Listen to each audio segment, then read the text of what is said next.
להבטיח כבר פינינו כמיליון תושבים בלתי מעורבים. ולמרות המאמץ העליון שלנו שלא לפגוע בבלתי מעורבים, קרתה לצערנו אמש תקלה טרגית. אנחנו חוקרים את המקרה, אנחנו נסיק את המסקנות, כי זו המדיניות שלנו. חברי הכנסת, אצלנו כל בלתי מעורב שנפגע זה טרגדיה. אצל חמאס זו אסטרטגיה. זה כל ההבדל.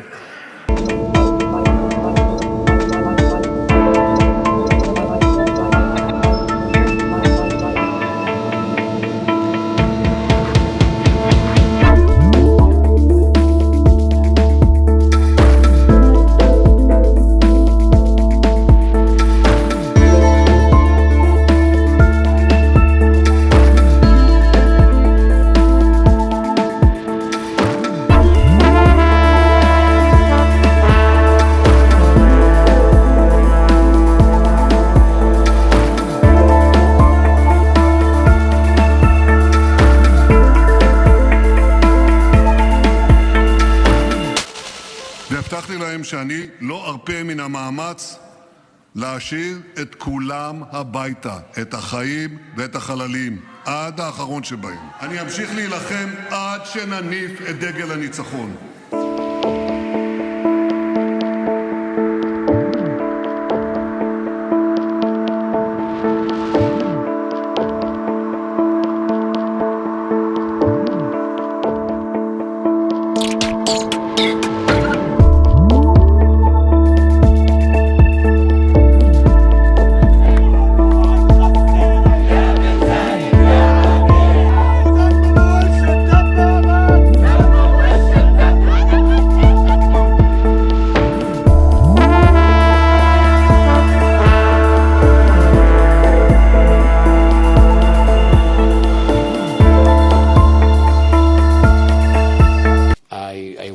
To insist, I issued a tweet early this morning about the horrifying news coming out of Rafah on Israeli strikes killing dozens of displaced persons.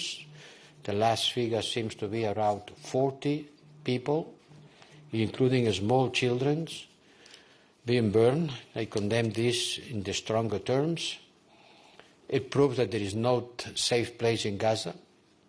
And these attacks take place immediately after the International Court of Justice ordered it to stop all military activities in Gaza.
Che con questa scelta Israele stia seminando un odio, radicando un odio che coinvolgerà i loro figli e i loro nipoti.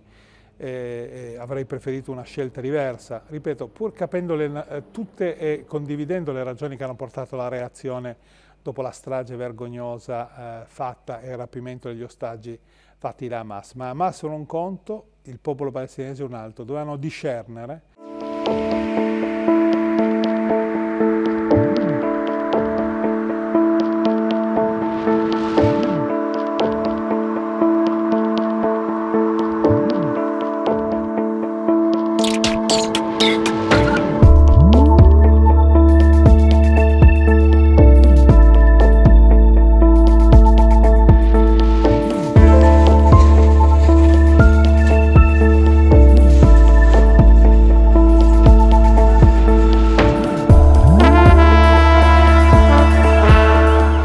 يحمل الإدارة الأمريكية ورئيسها بايدن شخصياً المسؤولية الكاملة عن هذه المجزرة البشعة بحق النازحين في رفح وعن كافة جرائم الاحتلال في قطاع غزة، وذلك باستمرارها في توفير الغطاء السياسي والعسكري للاحتلال ومواصلة إمداده بالعتاد العسكري والقنابل والذخائر التي تقتل يومياً العشرات بل المئات من الأطفال والنساء والمدنيين.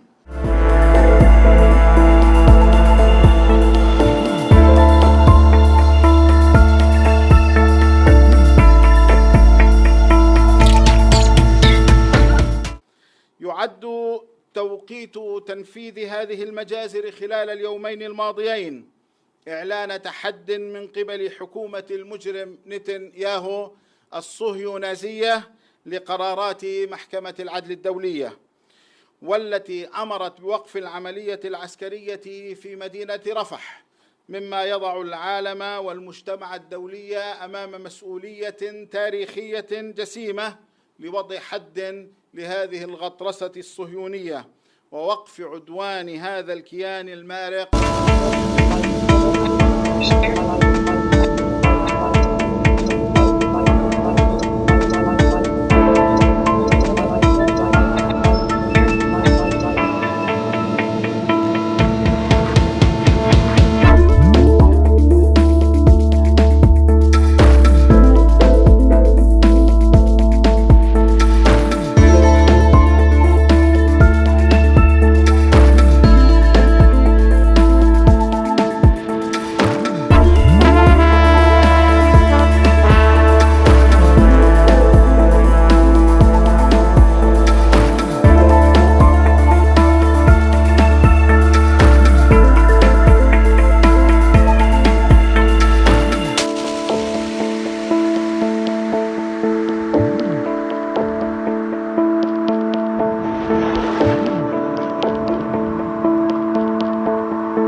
وبعون الله تعالى استهدف سلاح الجو المسير بعمليتين نوعيتين مدمرتين حربيتين أمريكيتين في البحر الأحمر، وقد حققت العمليات أهدافها بنجاح بفضل الله.